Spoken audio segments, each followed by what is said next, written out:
semuanya, jumpa lagi di acara Planet Science, a journey into science. Bersama saya Sarah. Dan bersama saya Kak Rio. Nah sekarang kita lagi jalan-jalan di sekitar sungai.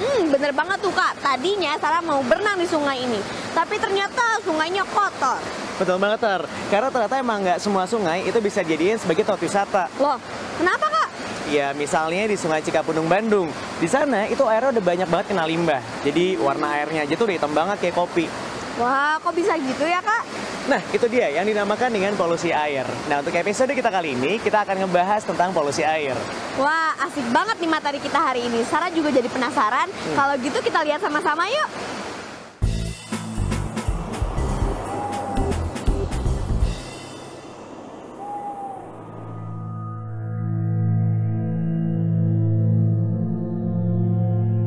Polusi air adalah perubahan keadaan di suatu tempat penampungan air seperti danau, sungai, lautan, dan air tanah akibat aktivitas manusia. Polusi air adalah penyimpangan sifat-sifat air dari keadaan normal, bukan dari kemurniannya. Air yang tidak berpolusi tidak selalu merupakan air murni, tetapi adalah air yang tidak mengandung bahan-bahan asing tertentu dalam jumlah melebihi batas yang ditetapkan sehingga air tersebut dapat digunakan secara normal untuk keperluan tertentu. Adanya benda-benda asing yang mengakibatkan air tersebut tidak dapat digunakan secara normal disebut polusi.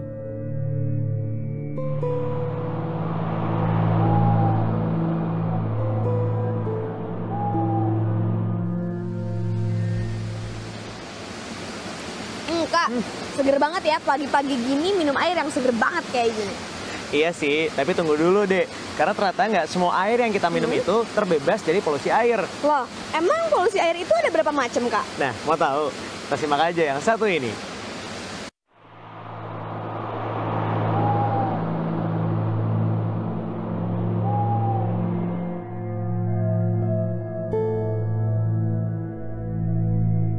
Ada dua jenis polusi air.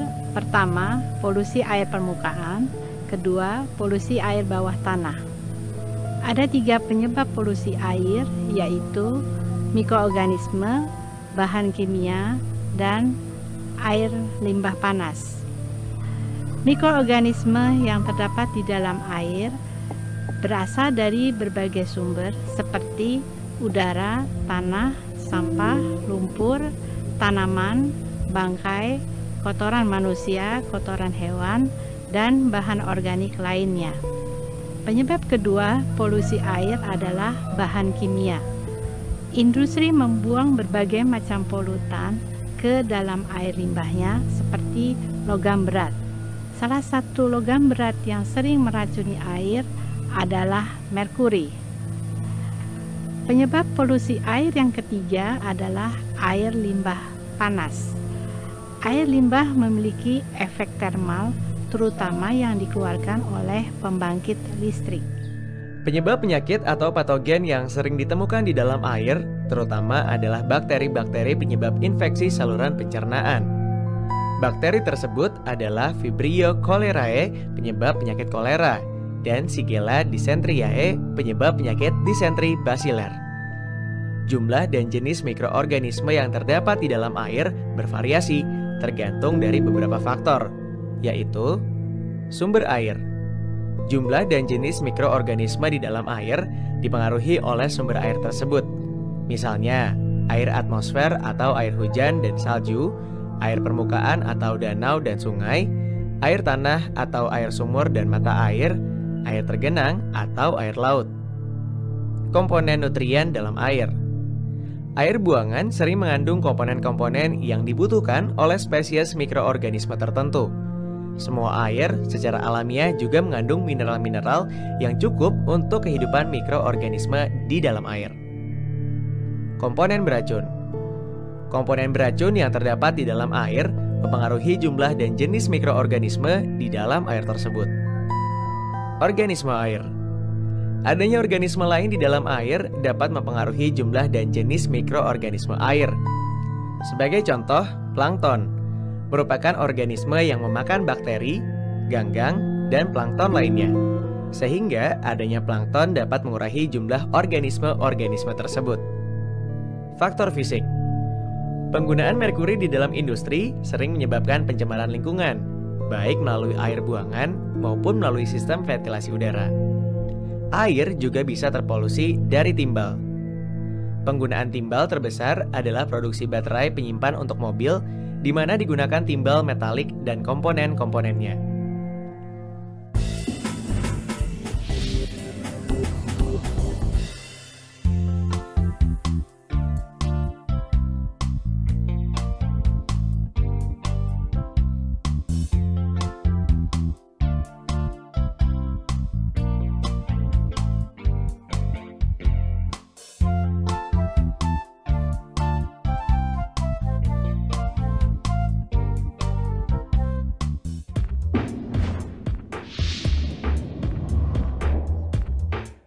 Manakah di antara 3 gambar ini yang bukan menjadi sumber pencemaran air?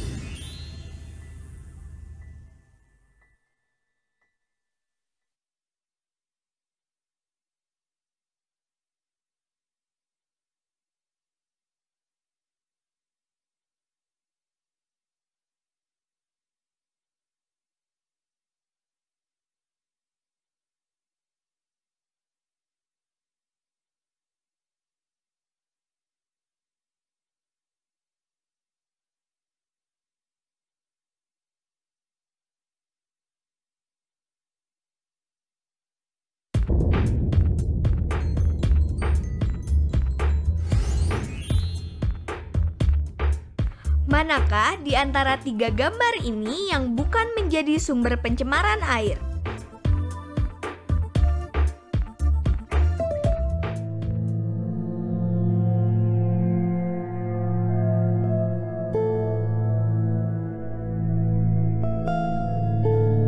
Kak, air itu dibutuhin sama semua orang, ya kan? Benar? Terus kenapa? Ya gini, di dunia ini kan penduduk semakin bertambah. Ada nggak sih hubungannya antara pertambahan penduduk sama polusi air? Oh, ya jelas ada dong. Nah, untuk lebih jelasnya kita simak aja penjelasan yang satu ini.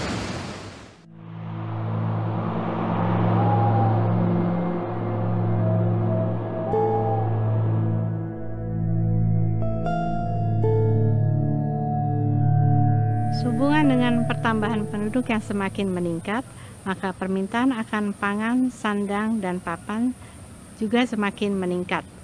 Hal inilah yang mendorong peningkatan kegiatan pembangunan di berbagai sektor, mengakibatkan pemanfaatan ekosistem secara tidak rasional dan tidak terkendali. Kegiatan pembangunan tersebut mengakibatkan penurunan kualitas, bahkan perusakan ekosistem itu sendiri, serta berdampak lanjut terhadap gangguan ekosistem yang lain yang berada di sekitarnya. Sebagai contoh, misalnya krisis sumber air minum, kemudian proses penanggalan, dan proses eutrofifikasi, di mana tumbuhan air berkembang secara pesat sehingga tidak terkendali lagi. Beberapa dampak dari polusi air dalam kehidupan diantaranya meracuni sumber air minum. Dalam jangka panjang, air yang kotor dapat menyebabkan kanker dan kelahiran cacat, terganggunya kehidupan organisme air karena berkurangnya kandungan oksigen, terjadinya ledakan ganggang dan tumbuhan air atau eutrofifikasi, pendangkalan dasar perairan, kematian biota kuno seperti plankton, ikan, bahkan burung.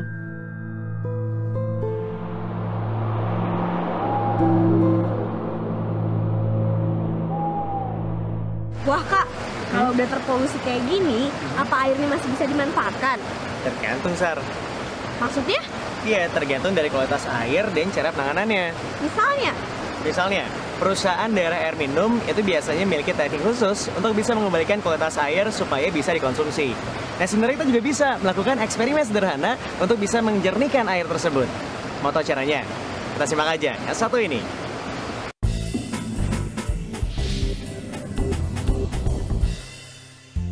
tujuan dari eksperimen ini adalah memahami sistem penyaringan air secara sederhana. Alat dan bahannya adalah sebagai berikut. Botol plastik 1500 ml. Tutup botol plastik.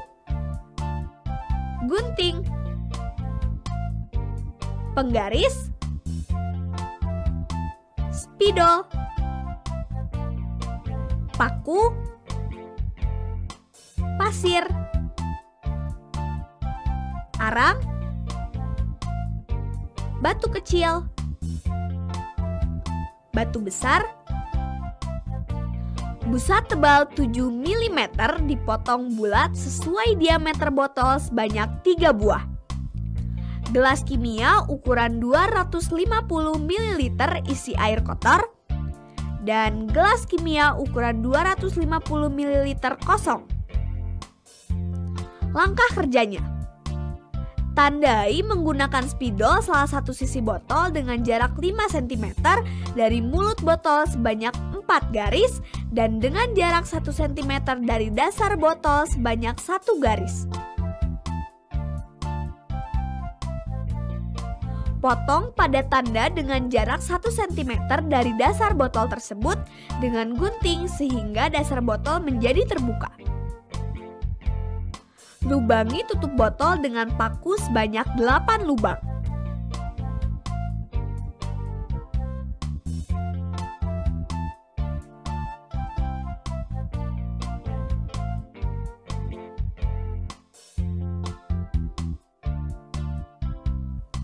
Pasangkan tutup botol tadi pada badan botolnya. Masukkan batu besar sampai batas garis 1, lalu tutup dengan busa.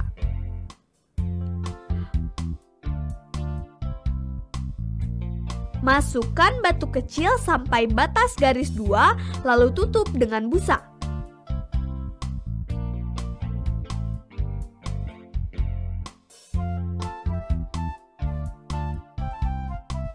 Masukkan arang sampai batas garis 3, lalu tutup dengan busa.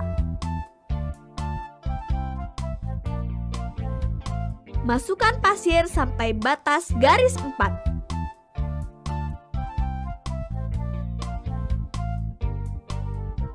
Masukkan air kotor ke atas alat penyaringan. Tampung hasil penyaringannya dalam gelas kimia yang lain.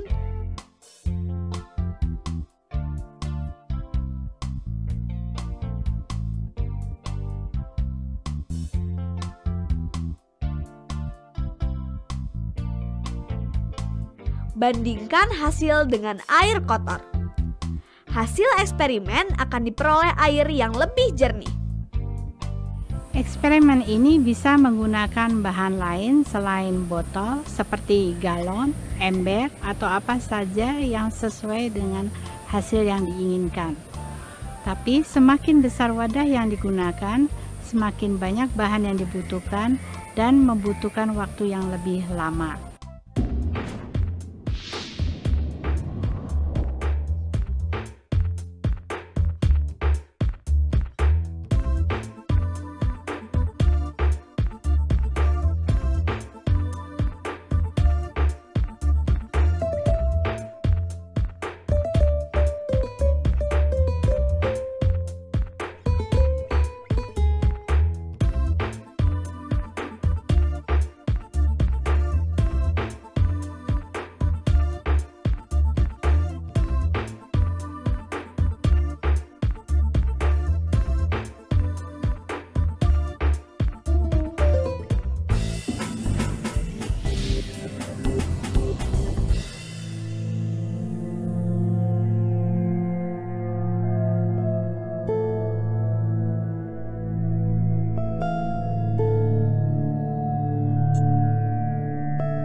Manakah di antara 3 gambar ini yang bukan merupakan dampak pencemaran air?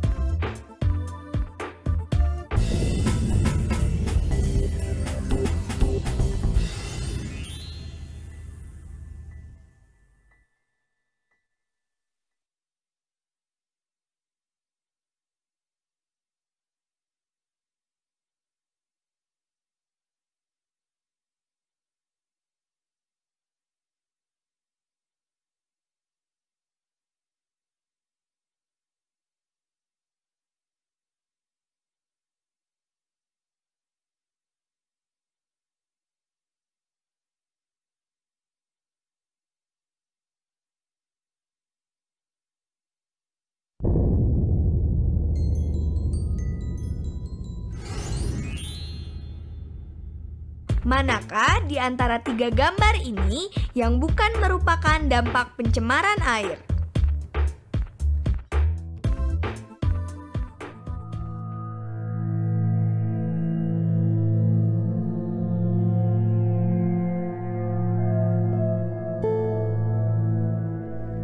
Air yang tercemar memiliki beberapa ciri, yaitu perubahan warna.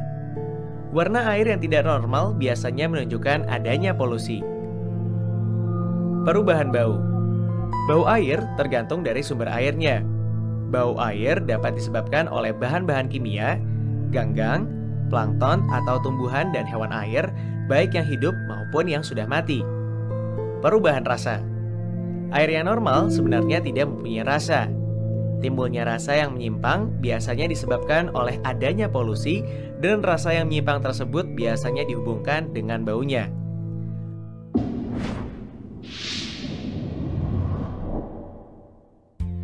Tujuan dari eksperimen ini adalah membuktikan bahwa air dapat dijernihkan secara kimia.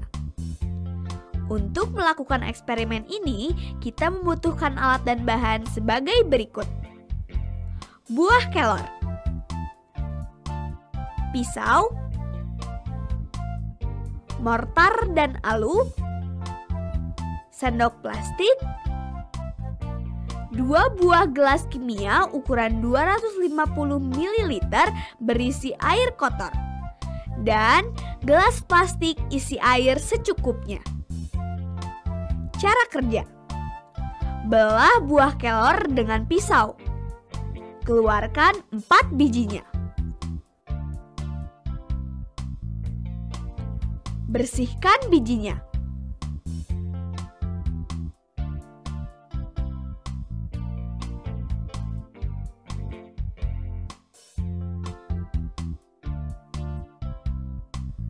Masukkan biji tadi ke dalam mortar lalu tumbuk dengan halus sampai halus.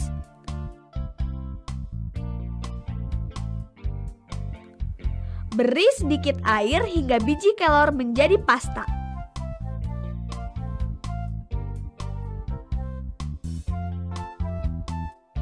Campurkan pasta kelor ke dalam air kotor. Aduk air dengan sendok secara cepat selama 1 menit. Kemudian aduk secara perlahan selama 1 menit. Endapkan air selama 1-2 jam atau hingga air jernih terpisah dari endapan kotoran. Bandingkan air hasil penjernihan biji kelor dengan air kotor semula. Hasil eksperimen menunjukkan bahwa air jernih akan terpisah dari endapan kotoran. Menjernihkan air dengan biji kelor juga termasuk penjernihan secara kimia. Semakin lama pengendapan, maka air akan semakin jernih. Untuk menghasilkan hasil terbaik, tumbuklah biji kelor sampai sangat halus. Bila tidak, maka proses penggumpalan kotoran tidak berjalan dengan baik. Yang perlu diingat, air yang dijernihkan menggunakan biji kelor ini hanya untuk pemakaian yang sedikit. Karena air yang sudah dijernihkan hari ini dengan biji kelor, esoknya sudah tidak baik lagi untuk digunakan.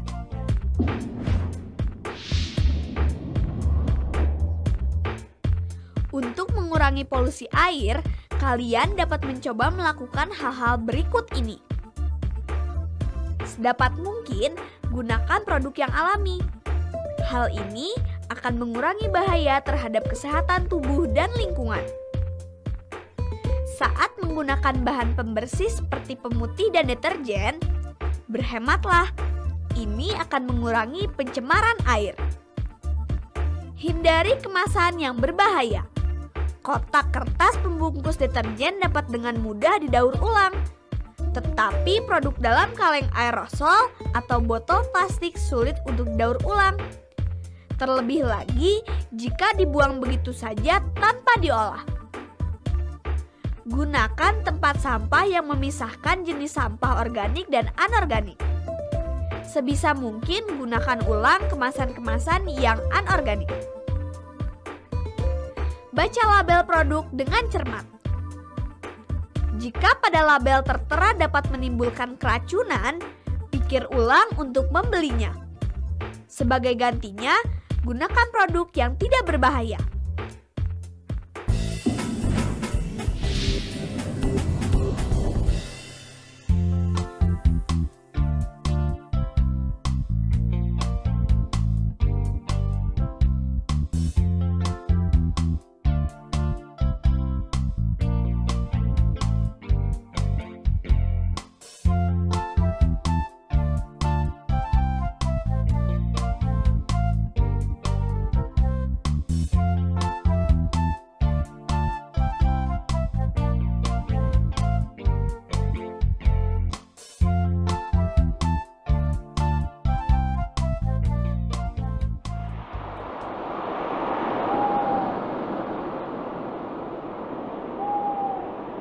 Gimana, Sar? Sekarang jadi lebih tahu kan tentang seluk-beluk dari polusi air?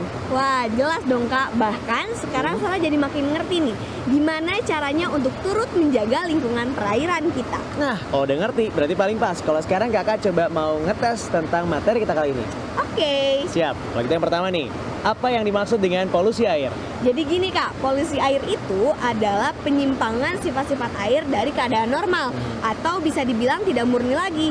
Biasanya hal ini diakibatkan oleh aktivitas-aktivitas manusia yang merugikan. Oke, kalau penyebabnya apa aja coba?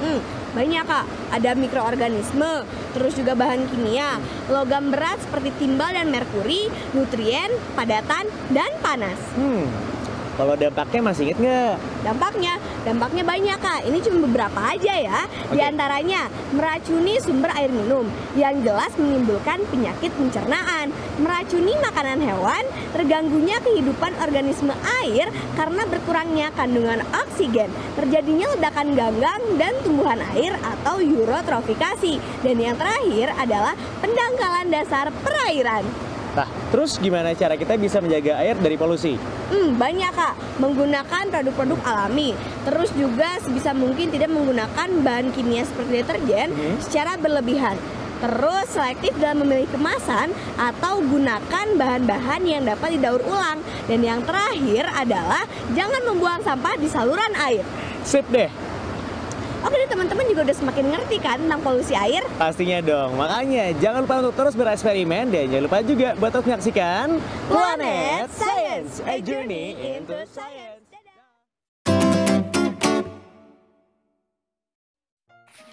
Soal nomor 1. Polusi air terjadi karena campur tangan manusia. Jelaskan 3 contoh aktivitas manusia yang menyebabkan terjadinya polusi air. Beberapa contoh aktivitas manusia yang menyebabkan polusi air.